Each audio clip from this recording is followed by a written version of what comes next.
Welcome back to this episode of the Ethereal Podcast. Very different than the other ones. Episode 14.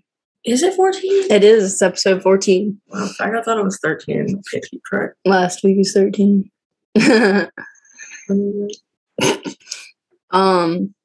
So obviously today, guys, Saige is going to be bleaching and redying my hair while we talk, while we chit chat. So that'll be fun. We'll just switch things up for you guys.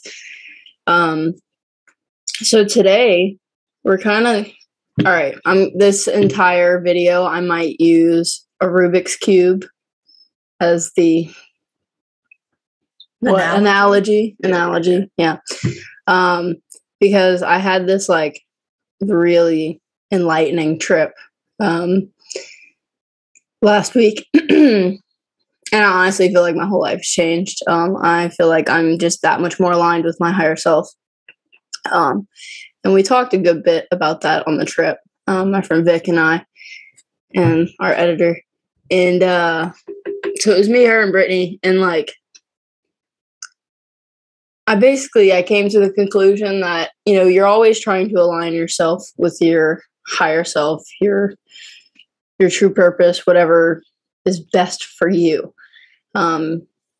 So we go through life and we come to these forks in the road, and you can either continue down the same path doing what you've always done, or you can see it from a new perspective, adopt that new perspective, and now be a little bit more aligned with what serves you best. So,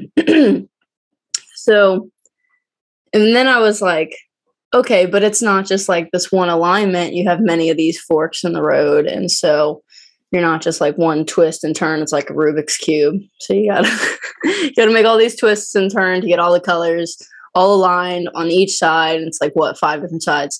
So, or 6 sides? 6 sides. Someone said 5 and I just followed that, but it's 6. I had to sit here and like, I was like, I don't want to be wrong on this.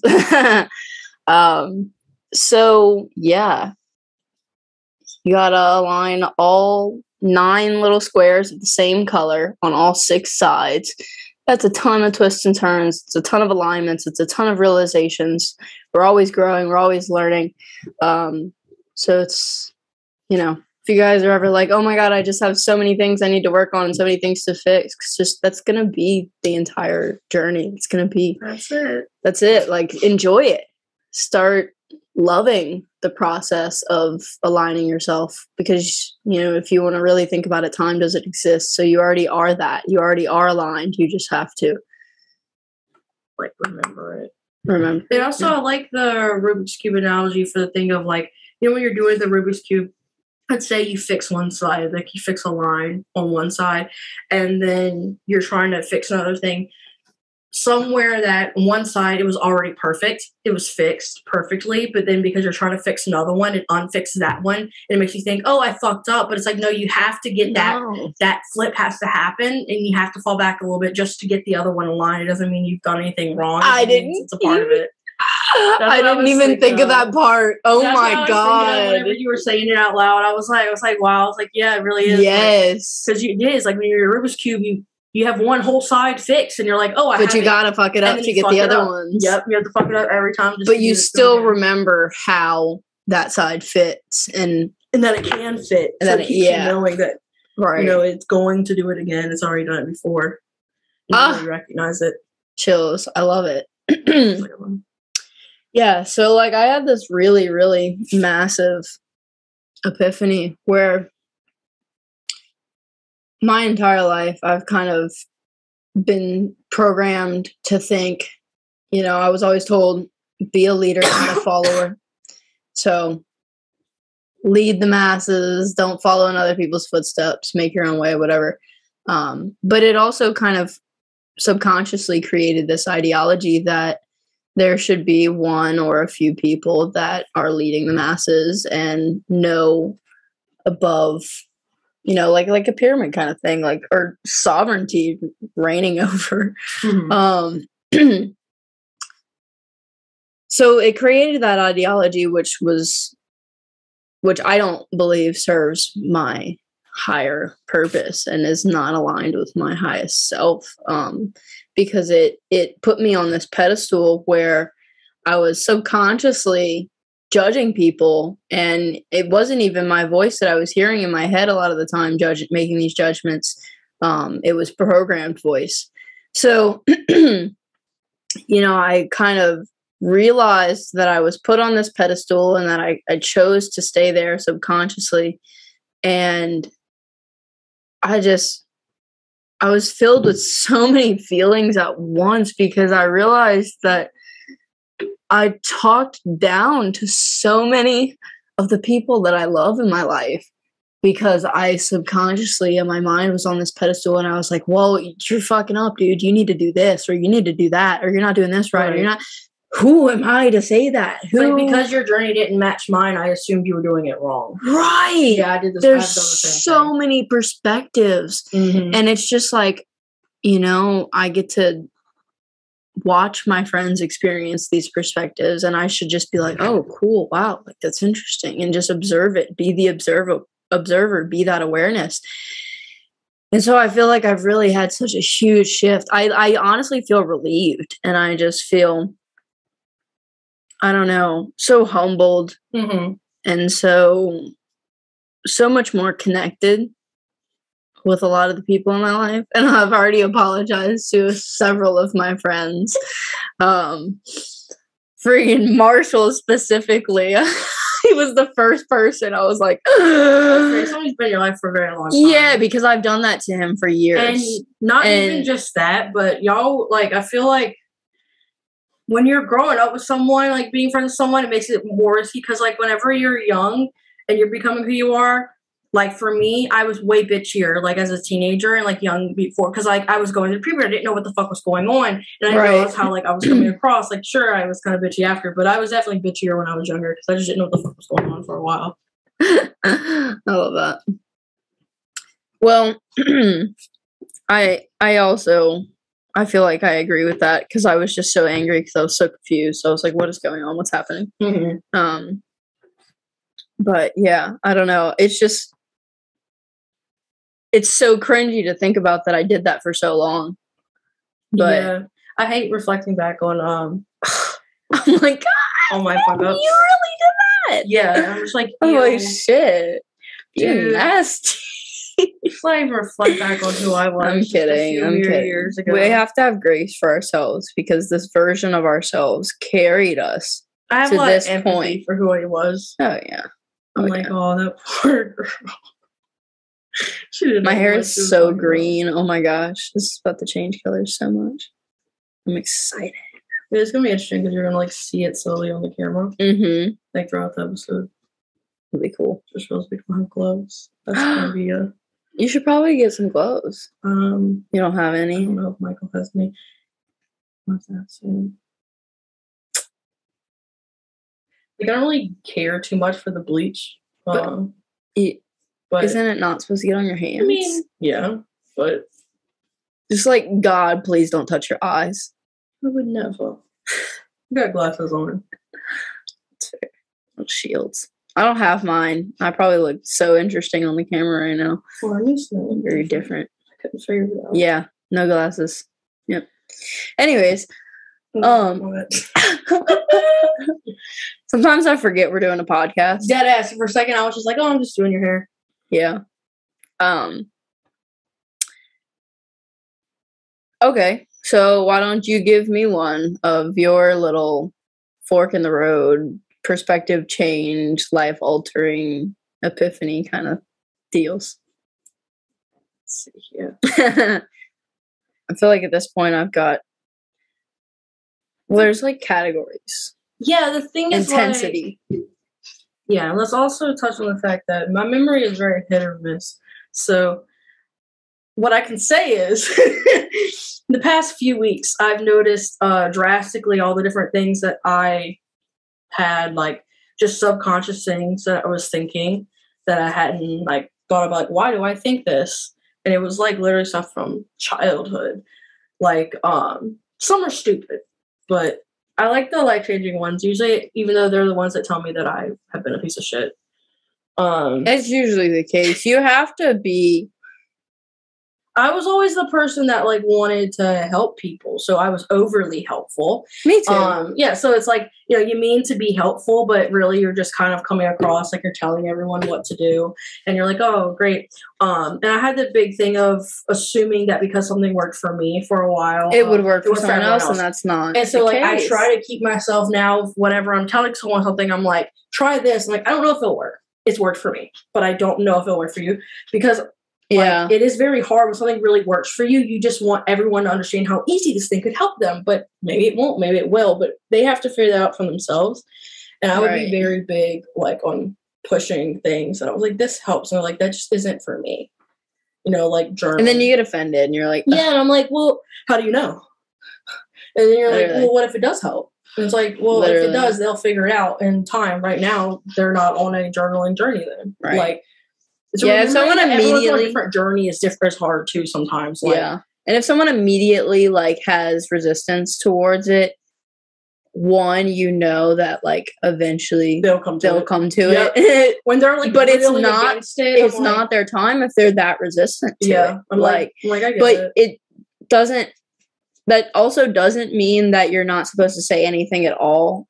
But you should it's like communicate in like. Hey, do you want to know what has helped me and has worked for me?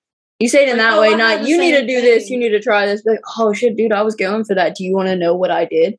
Like, do you? So just put that idea in their head so that that's actually a big thing in journal, like the phrasing. Things. I never realized communication, man. The way you word things. I wasn't until Sam was the reason I realized how I won't say poorly, but here's the thing I say. Because I was a writer my entire life, good and bad comes from that. The problem is, sometimes I don't really just say like the most simplest, exactly how I could say it. Because in my brain, I'm writing it like a book. So it's going to sound danced. It's going to seem like whatever. But then it comes across like I'm not just saying exactly what I'm thinking. I'm having to explain things. I'm going around the bush. We're going back and forth trying to figure out what the fuck I mean. And so that was a big thing that, like, I was, like, realizing that just, like, some words, like, yes, they may be synonyms, but sometimes in the sentence, it doesn't hold as well. And I've done that as well. Like, use the word that in that statement really wasn't, like, the correct way to use it. See, I'm glad I'm something totally different. Yeah, I'm glad I'm not a good writer like that because, I already don't think about what I say before I say it. And so, like, if I had just all these ways to dress things up, that it would just be bad for me. Yeah, I've dressed things up ways where Sam's like, what? And I'm like, I don't know. Let me try to undress that a little bit. Yeah, like, let me try to figure out That's what funny. Yeah. Let me figure out what I even... Yeah, I'm like, I don't know what I meant. I'm like, because I said what I said, and I meant what I said, but I don't know what I meant because I meant what I said. But I can figure out. I know it's conflicting. It makes sense. Someone out there might have got it, but I had to drop the towel. That was just listen. Because here's the thing: it's not that I didn't mean whatever it is that I said. I meant whatever I said, but I'm trying to figure out another way to say what I said that is easier to understand.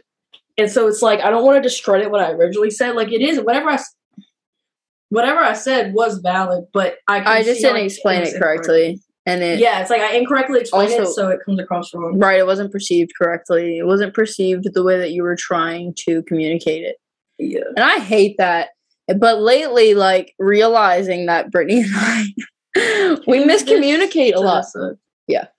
We miscommunicate quite often because of our neurodivergency. Yeah. Both of us. Our like, just work very different. Yes. And so, like, there's been all these spats that I've realized that we've gotten into simply because, like, not even just poor communication, it's just miscommunication. Yes. Like, we misunderstand each other, and so then we think one person's trying to do something else, and, like, I don't know, I've had to be like I'll catch her reacting a certain way to something I say, and I'll have to clarify. I'm like, wait, no, this is not a bad thing. I was just saying it in the sense of this, or, you know, because I don't know. And then she'll say things where she's like I wasn't, and I'm like, okay, the way that you said that this is how I got it. And she's like, no, that's not how I was trying to, and so we've had to like kind of reconstruct, or we're working on it currently, of reconstructing the way that we communicate, because like it's hard because you don't realize how many words and phrases that like language isn't really real. So and it triggers people like, constantly. Yes, because when you have a different word for something, like it means something different to you. On a base level, let's say like time. Someone says, I'm almost there. What's your time guess compared to someone saying I'll be there in a while? And so, but if someone says I'm almost there, like I expect you to see you within 15 minutes. That's what I said. But there are some people who that's not their time frame. Their time frame's within an hour. Well, what the fuck do you mean? But if I don't know that we have different definitions. Me and Marshall. Yeah, if I don't know you have different definitions, I think you just are being an asshole and not letting me know when you're actually almost there. Right. But really, it's just because we have different like words that we use for that. And that's like the weird part about adulting and trying to like understand how other people think, is understanding that to understand how people think, you have to understand their vocabulary is different than yours. How did we get on this topic? I was like, wait, I don't know. Communication is not what we're supposed to be talking about. I don't know. But life epiphanies. Maybe it was like one of the ones that you had. Yeah, it was one of my epiphanies about like talking to people. Okay. I don't remember. Different perspectives. I was just like, wait, are we off topic, or is this just like a side tangent? I can never tell with those. Who knows? So, God, I guess I can go next on another epiphany moment. Ooh, this was a fun one. Okay, so this also happened last week. I had a couple of big things. So first off, like, Brittany and I often will have trips with people where it's us and one other person, and we'll call it a triangle trip. And Brittany was curious. She was like, we always call it the triangle trip. I want to look up like what the symbolism is from the triangle, and like it's like transformation triangle. Like it's like literally the symbol of three coming together to transform. And I'm like, what? About triangles, I love triangles. Yes, and it's also like the most solid geometric shape. I'm just bleaching my arm. My hand might be lighter than the other. And okay, so it was me, Britt, and Vic, and we were all like the entire trip just like agreeing on the same things, like same like morals and like I guess the laws of life, the laws of the universe kind of thing, what we believe. And oh my God, I keep touching bleach everywhere. It's okay.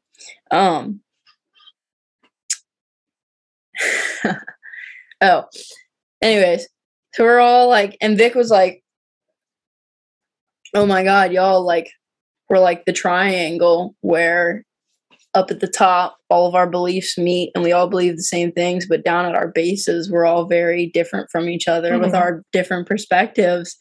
And what do you think of it? For a while, okay, so like for a little bit of a backstory, my mom and dad got divorced for a number of reasons, but a very big one was my mom's very Catholic and my dad was not practicing. He did go to church with us for a while and then he kind of stopped going. He just wasn't into it. But my mom really wanted him to be and kind of tried to force it on him. And this is what I remember from my perspective as a child.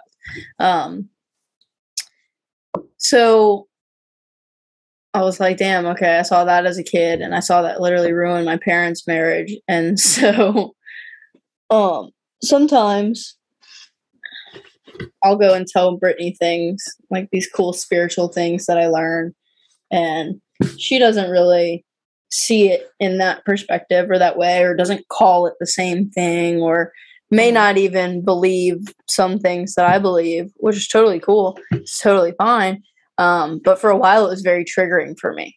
Like, super duper triggering. And I told my therapist, I was like, I don't want it to be triggering. I'm like, so he can believe it. And I was like, but anytime he doesn't believe what I believe, I'm like, it makes me be like, I feel so shitty. I don't understand why.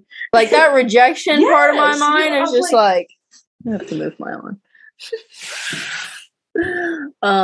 Yeah, so it was like hella triggering for me. And then I was like, I would go through the cycle of like, it's like, Brittany can really believe whatever she wants to believe. Am I really going to like let myself get caught up on this when I watched it literally ruin, my parents' marriage?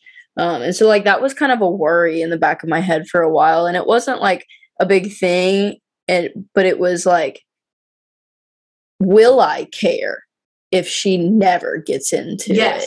I had that same thing. Years later, like, will it still bother me? And then on this damn trip, the acid want to be like, yo, bitch, you dumb. Because Vic said that about the triangle, how we all believe the same things up at the top, and we're all at our different bases. And it hit me like a ton of bricks. Britt and I literally already believe the same things. Yeah, like, we're already on the same core belief system. We just may call certain things different names and believe things in different perspectives. What is your it's like right here.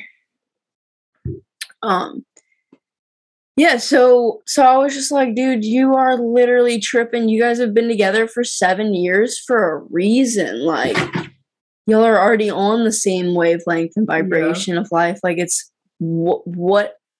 And so having that realization just provided so much relief. And it was like, it really stuck because I feel like it was also tied to that ideology of like a leader leading the masses and like me thinking what I know is right and not seeing it, being able to see it in different perspectives like other people see it. And so it was just like literally mind blowing and like, no, I had that same thing because when I was younger, I remember my parents were very adamant about this piece off my neck.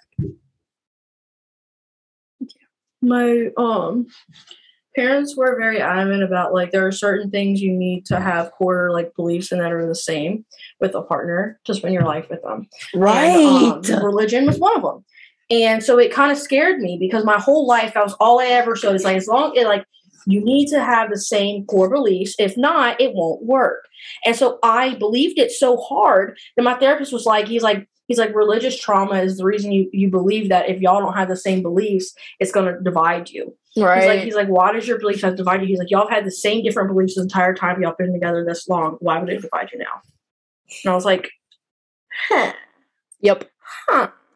And he's like, I know. And like it's stupid to have to like process and like it is. Literally. Well, and then also it ties into like religion. They always say, you have to have religion in common with your partner or they'll divide you. You and I don't even believe in a religion. We're not part of a religion. Like we're like we have this belief about existence, but we're not in this structured religion. You can call it New Age spirituality if you want, but that's the most of a name I would give it. Yeah, it's not like, but it's definitely not an organized religion. So I'll say it's very funny that like we all like our crystals, but think that crystals are everywhere. There are batteries. That's my favorite thing to talk about when people are like, and your third eye. Like, crystals don't do anything. They're just a rock. And I'm like, crystals are literally in your fucking battery. Like, you would not have a battery running right now without your computer wouldn't work without crystals. I'm like, don't be stupid. I'm like, if you're going to discredit crystals, at least be smart with your wording. I love that you're so educated on things that you're just like, don't try. That's my favorite thing to do. That sounds bad. Not that I don't like correcting people. That's a lie because of the confrontation.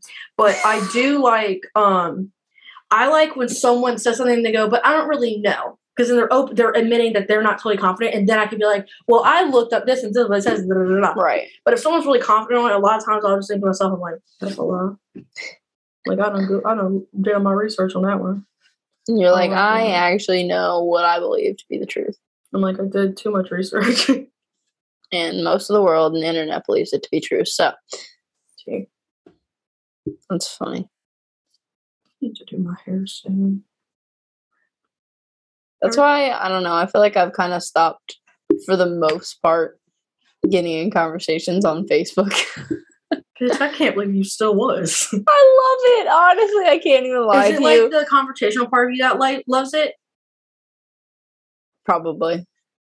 Like, because, like, I know I've seen What is wrong with me? Why do I like confrontation? Well, it's probably because you've always done it, so it's like more of like now that's like the healthier way that you do it.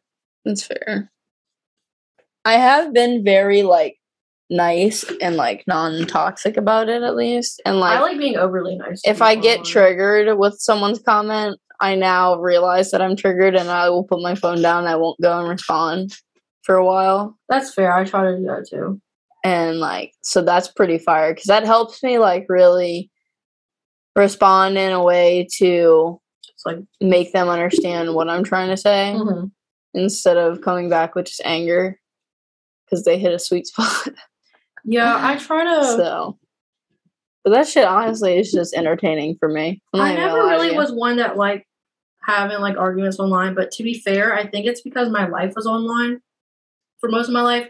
So for me, it was like all of my life is online. I don't want to argue like where I'm at. No, that's fair. So I was always like very, very nice. Like I was like I still am. Like I like to be overly nice online. Like I'm not. I don't really like being bitchy. I will be bitchy, but I don't like to. But I will stand up for myself.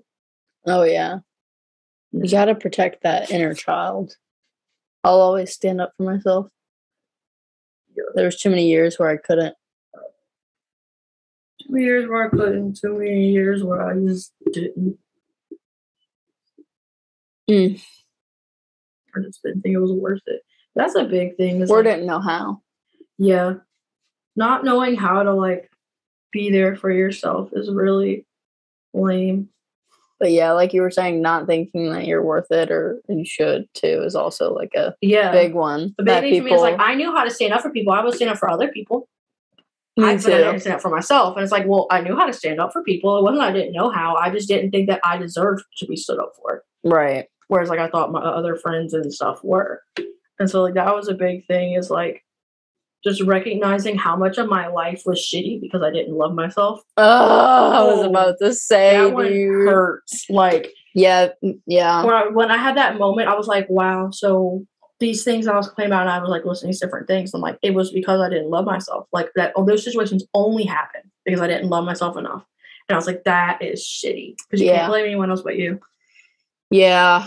Britton and I have had several conversations about how we have done that to ourselves, gotten, in situations because we didn't love ourselves, didn't believe we deserved better. Yeah. And actually, this was my third and probably final little moment from the trip last week. We were sitting there and we were smoking a joint and looking at the sunset, and Britt pulled out her phone and started looking at the pictures that she had taken earlier in the forest when we were like peeking. We went out into the forest and it was raining, and we put on our ponchos and we were all barefoot, and we went out there, and like it was such a beautiful like 20-30 minutes in the forest until we got literally chased away out of the forest by horseflies, 2 ginormous horseflies. Did you ever look at what horseflies meaning? No. I still wonder, because you were tripping, so my brain says that like there was a meaning behind it, and I haven't looked it up. I forgot. So I wanted to look it up because I really felt like there was a meaning behind the horseflies chasing after y'all, but I could not think of. I forgot about it. Didn't look it up. Oh dang. Yeah, I had that feeling. Well, I'll probably remember to look it up now. But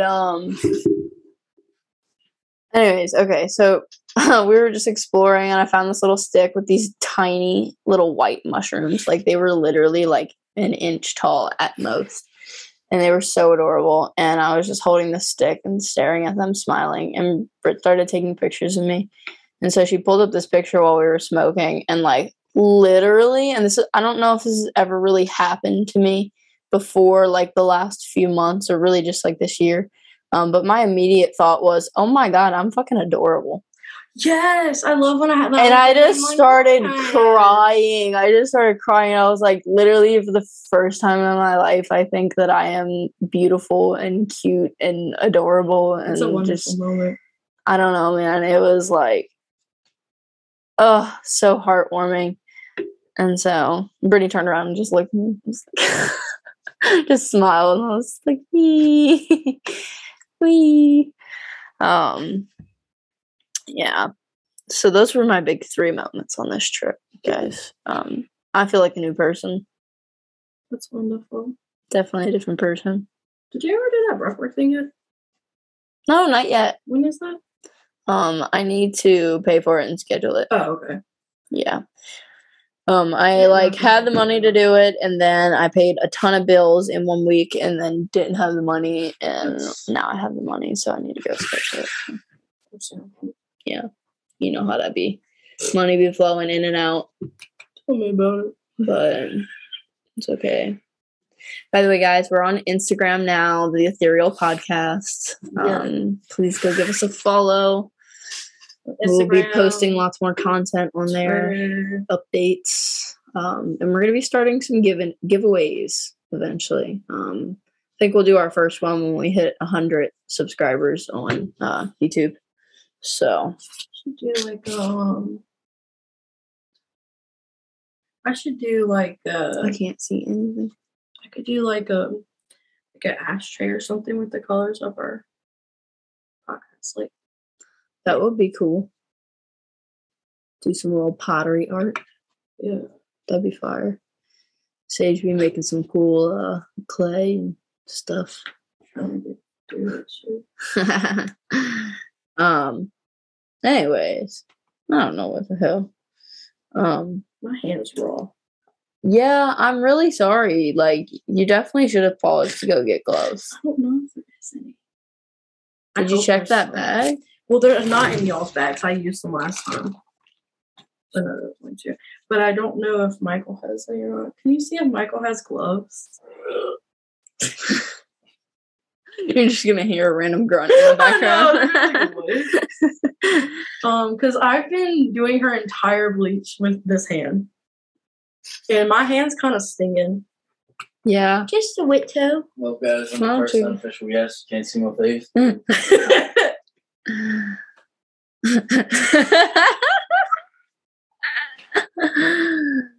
I can't wait until we have our first guest. That's going to be fun. I know. So many people want to come on. I know. It's going to be awesome. I didn't expect it. I was worried we would, have a hard time. Oh, no. I know we, literally already have, 20 people that want to be on it. I have, people have randomly messaged me, I've always wanted to be on a podcast. What is it that I could talk about that you would find relevant? And I'm like, I have no idea. We're not. Just come on and talk about your trauma. We got you. Yeah, for real. Well, literally, I was like, we're going to figure it out. There's some people on. It'll be fun. I think it'll be really fun for people to see us with interacting with other people. Yeah. With our neurodivergency, that's gonna be funny. It's always great. What makes it really funny to me is I'm gonna be interested to see, because depending on who it is, I've noticed my personality obviously kind of is a little different depending on who calls who forward. So I'm like, I wonder who. That's fair. Guest wise, you know what I'm saying? So it's really interesting. Who's gonna come forward with the DID? Who's gonna be wanting to talk to that person. And that's the fun part of figuring out. That'll be. I wonder if people will be able to tell. I wonder that all the time, because I'm I was like, I definitely can tell, but I know you very well. That's fair. So if people were to look back in the podcast, would they notice the times where is there there's been times where I always try to be very coherently the same, but especially on the podcast. Huh? Why? I don't know. I'm just used to I just can't. I don't know. I guess because I'm used to it. I'm used to, because let's say one of my alters come forward that is not. It is an alter that is not into whatever we're talking about. So Like, wait, who is it that just writes a line through the to-do list and is like, no, I love Damien. Yeah, he's my protector. And he sounds funny. If he doesn't want to do something, he will just march through it. Like, he was in trouble for a while because he was being like a real asshole. I mean, he kind of is, but he was being like a real asshole. And so we kind of put him on ban for a while. So he's like, he hasn't been acting up too much, but he still won't do chores. And that's why he's not allowed out on a daily basis. We only let people out on a daily basis if they'll agree to do whatever chores. Because we get behind. Yeah. Because they'll be like, oh, I need to do this today, but whoever like is like, I've been like whoever's out like doesn't feel like doing it. You're like, that's not an option. You gotta do it. I can't even imagine. And I can't imagine having DID and then also being on the autism spectrum because what? Honestly, I think it makes it easier. And here's my reasoning why. Okay. The autism kind of detaches me to the point where I'm like, I observe them taking over. And I'm like, that's so fascinating. Look at them go. Like, I'll be sitting here and I'm like, oh my God. Like, I'll be like, why are you thinking like this? And I'm like, oh, Kirsten, I hear you, babe. So it's like you're loud. Yeah, it's like I can like see it. I can see it from an outside perspective. No gloves. My hand's gonna get dyed. It's all right. Do you want to go like rinse it off real quick? Oh, I don't care about this part really. The bleaching part isn't the worry. You're talking about the Smurf hands? Yup. You gotta go to interview him. Yeah, I gotta go to my little fucking interview after. They're like, they're super chill though. So like, they're gonna be like, yeah, you just dyed someone's hair, huh? Yeah, I'm like, yeah, I just dyed some hair. So. I didn't have gloves. That's funny. So do you have any more epiphanies or life-changing revelations you can think of that you want to share? Hard for me to pull old ones right now. My brain's like, it's like honestly, I had so many before we hit record on the camera. Honestly, when I think of like epiphanies I've had that really changed my life, I always go back to that one from that insane acid trip. And it literally, of all the epiphanies could have been, it literally was just that, like, by an epiphany, I mean, it made me be like, oh, just because obviously I thought I was dying. And I'm telling you, I was in the in-between. It was definitely in the in-between. It was not anything I can explain. But obviously when I was in that weird space, I was feeling all of my hurts, all my happiness. But I also felt that for every person I ever hurt. Ugh. And I was able to see myself from their perspective. And I saw how bitchy I was, the mean looks I gave people, the sound, the voice. It hurt me. Oh, like, yeah. In that space, all I remember is literally like grabbing my chest and thinking I was going to die. Heart chakra implosion. Yeah, like, it was so bad. And that epiphany made me realize where I was like, just because you're not feeling how mean it is doesn't mean like one day you won't have to feel it. And I was like, they're feeling that. You made them feel that. And I was like, and it completely changed everything. So I'm like, I do try to like treat people how I want to be treated. Like everyone says that, but like to really live if you had to feel everything that you ever made someone feel in a negative way, I'm telling you, I felt things and watched things that I did in like 7th grade that I didn't even have memory of until I was in that moment. And I felt the way it hurt them. And I was like, oh my God. Like it changed every way of how I view things where I'm like, I don't. You had probably one of the most intense spiritual fucking ego death awakenings that I've ever heard of. And I never thought it would happen to me because I was such a acid junkie. Yeah. And like you really were like, but and like even since then, like you've grown so much and you've aligned yourself even that much more. Like, girl, you got 2 whole squares, whole sides aligned at this point. You know, I try. Like the biggest thing, also one of the biggest epiphanies in that trip, this was before that crazy part happened, but I was walking around and I was like, I wish I could think like this all the time. I wish it was like this all the time. And I wish I could see the beauty in things like this all the time. And I would just remember like hearing my higher self say, you can. And how you get there is meditation. And that changed everything. That's why I started meditating every day, because I heard it and it was so clear. And it just has been because it's like being present. You have to be present to love things, and it's like when you're not present, you're not actually experiencing them, and you just have this idea and this concept of it in your mind. It's not a physical thing, and it's not. So it's just this concept in your mind and your perception, like, but it's not. Yeah, I don't know, man. It's a very tricky, weird realm. It is, and like. Okay, this is a little off topic, but it's also kind of a part of the pedestal epiphany where like, because Vic called me out on it. Thank you, Vic. She was like, yeah, like I feel like because I'm so new into my spiritual journey, I can't like teach you things because you think you are like further ahead and like, yeah, and know more or whatever. And I was like, well, you teach me things all the time. And it's like, yeah, I know, but like, you don't really let me teach them. You kind of learn them through me. And it's like, you create this energy of like being above and whatever. And like, and so I was like, well, shit, like, am I really creating that? Or like, and I asked her, I was like, so is it you creating that or is it me creating that? And she was like, I think it's you. And so I just kind of like looked inwards. So I was like, oh, fuck. And then I was like, but we're really all just walking this journey kind of hand in hand, you know, and she's looking one way and I'm looking the other, having our two perspectives, and we turn towards each other and we share these perspectives and we teach each other things, you know, and that's how it should be. And that's not how it was for me for a while. And I'm just like very thankful that I've gotten to this point. Because it has me even that much more excited for the future and like the changes I'm making and the growth that I'm going to see, the alignment, whatever you want to call it. Yeah, I feel like it's hard because we remember that Bleach stink.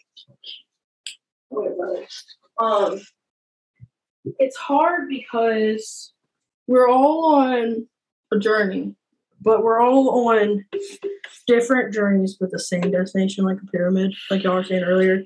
And so the problem with that is there are some things that it's like, oh, I'm farther ahead in this particular thing. Like, let's just reference like a base example. It's like, oh, someone just started doing like daily meditation. Well, because I've been meditating every day for a year or so, now. You know, I feel like, oh, I'm like ahead in the meditation game. Well, that's not necessarily true at all. Yeah. And that's a big thing of like recognizing like one, just because you think you're ahead or behind doesn't mean that you are. Because at any moment you are exactly where you're supposed to be. So there is no ahead or behind.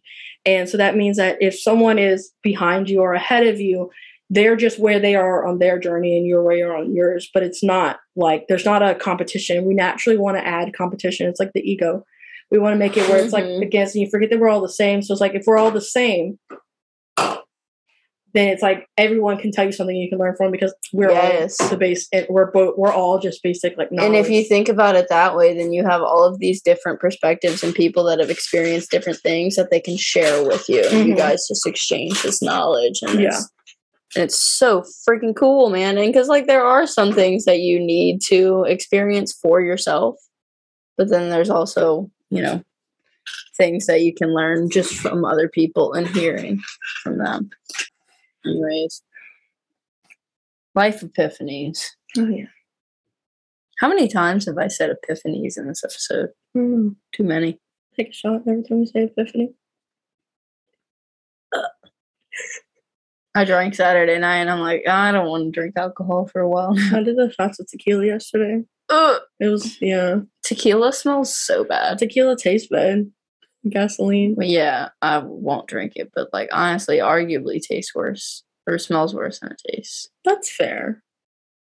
Every time Brittany drinks it around me, like she'll just kind of like be holding the cup around and like I'll just keep getting whiffs of it and I'm like, stick to your gin. Yeah, nasty.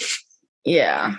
At this point, gin is my favorite alcohol to shoot because I've drank it for so long and like I tried to drink some vodka. I was like, why am I drinking rubbing alcohol right now? What does gin taste like compared to vodka? Deliciousness. I don't think I've ever, like, really had gin. But this is my personal opinion based on my taste buds, so. Vodka is really easy to shoot compared to tequila. But I don't have a reference with gin. Life Epiphany, tequila shit. You had a life epiphany on tequila, huh? I've had a few life epiphanies on tequila. One in particular was like 2 days after I got my new car.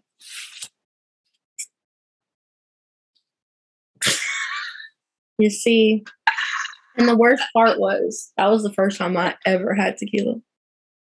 I never had tequila before this, so I literally didn't know.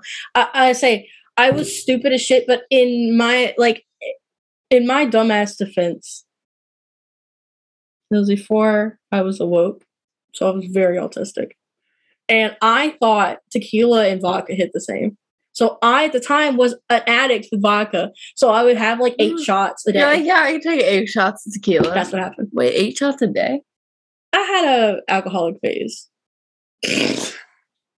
Where I would just like go to work and then I would like come home from Was work. it just like a habit and you like liked the feeling and so like I hated my job. So I would go to work at Osher, come home, take 7 to 8 shots of vodka, just like to a Jason Derulo song. It'd be before he finished Jason Derulo. And then and then I would just sit and talk to friends online and hang out all night until I went to sleep, to go to work and do that shit again. Interesting. Yeah, it was a weird era in my life.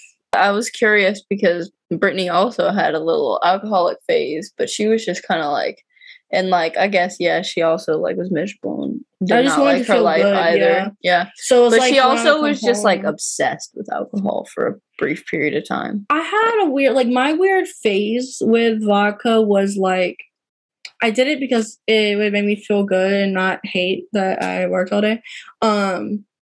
But also I had like this like phase once I started drinking where it became a special interest, which is probably what she did as well. Right. Which is where it was like, I just always was bringing up like alcohol and like figuring out how you could like what alcohol would be better. Like it was like one of those things where if I saw a meal, I could go, oh, this alcohol would be really good with this meal. Like it just, my brain would just like do it because it was a special interest. I was just thinking about like how alcohol would go with things. Wow. She's like, no. Sometimes y'all tell me stories and like sometimes I'm like, I'll see videos and I'm like, oh, I wonder if I might be like a little on the spectrum. And then y'all tell me stories and I'm like, no. Because I'm like, I literally can't relate at all. I'm like, what? Well, they do say that ADHD and women and autism have a lot of similarities, which could be like why people get them. Like people will often be like, which one am I? Yeah, I'm definitely like ADHD. That's facts. At this point, I can't tell if I have a smidge of ADHD or not. Brittany definitely does. I have a theory that I do, but then I just feel like I have this also like this deep embedded fear that I over like diagnosed myself because someone told me that when I was a kid. My dad. So it stuck with me forever. Where now I'm just like, I'm scared to diagnose myself because I'm scared someone's going to be like, oh, you always have everything. You know yourself better than anybody else. That's the thing, too. Can maybe work on healing that. That's fair. You know the root of it. I know I do. And my therapist knows it, too, because the one time I told him about it, he said something, he's like, why did you have a hard time? Because I didn't want to tell him I had DID. Right. I remember you telling me and he was that. like, why didn't you tell me? And I was like, I was scared. You'd be like, why are you faking for attention? He was like, why the fuck would you Who told you that? Who said that to you as a child? I don't know. I saw it on TikTok the other day. Somebody was like, that they have that too. And I'm like, I'm glad it's not just me. That has this deeply embedded fear that if I say anything is wrong with me, people think it's for attention. Like, I have chronic pain, but I don't really, every time I say I'm in pain, I'm scared someone around me thinks I'm just saying it. Like, I'm like, they just think I'm just bullshitting or I'm just making an excuse. Like, I always think that someone thinks I'm lying. There's something about me. I just think they're like, oh, she's just trying to get pity. I'm like, I really don't want pity, though. Like, I don't know why. My brain just is like. Who hurt you? Not a lot of people, I guess, probably. No, babes. I completely relate to that, though. Yeah, it's like this weird thing. Also, like, it's the fear of, like, Maybe not with the extent of it, but I do relate to it a little bit. But like, yeah, there's definitely a wound there. There's definitely something there. Yeah. I mean, part of it too is like, 'cause you don't want to like diagnose yourself with something and then it's really not there, and then you've been like speaking on that like whatever. So it's also like a hard thing too, where it's like scared to like speak. Yeah, I mean, that's I feel like the hardest thing is that the diagnoses are really hilarious on a base level because you're relying on someone who does have training to understand diagnosis, but they aren't in your mind and never will be, and you are the one that has to explain it to them. So the problem is you're relying on someone who that you're explaining, so you're relying on your ability to explain what is going on. And like 2 years ago, I couldn't have explained what's going on in my mind now compared to then because I didn't have the terminology and the education to correctly word it. So it's really difficult when you're relying just on someone else because they're not inside your mind and you have to try to get them in there, but you have to know how to describe it, which is why I think self-diagnosis are really important because it helps you look into it so you know how to describe things. That's fair. Because like I didn't know different things weren't normal until I read them as a symptom. And I was like, you tell me everybody don't do that. Yeah. See, and that's the thing. Like, okay, this is why we think Brittany has a little ADHD as well.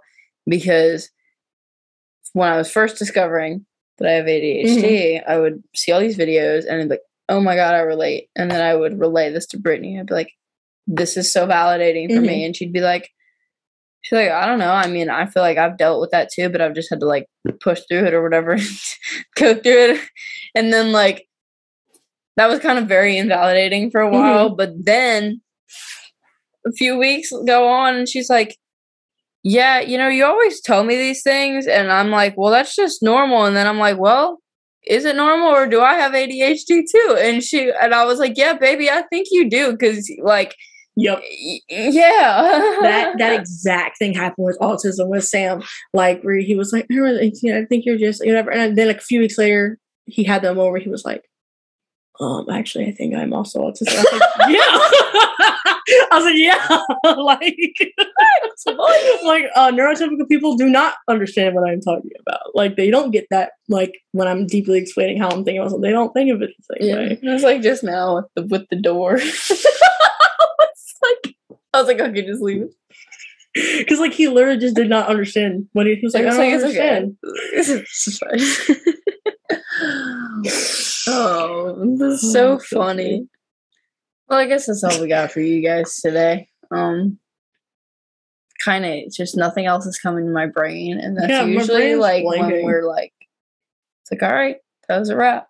I guess. Brain went blank. Hopefully, the police getting to us. But yeah, don't forget, go follow us on Instagram, guys. So we can gain that. And we can start doing giveaways and build that social media and have some updates for you guys. Yeah, love and light. Thanks for joining us again. We will see y'all next week. Episode 15. 3 5s. Saige and Dom, Ethereal Podcast. Because we did not do that in the beginning. No, we just not welcome to Ethereal Podcast. Yep.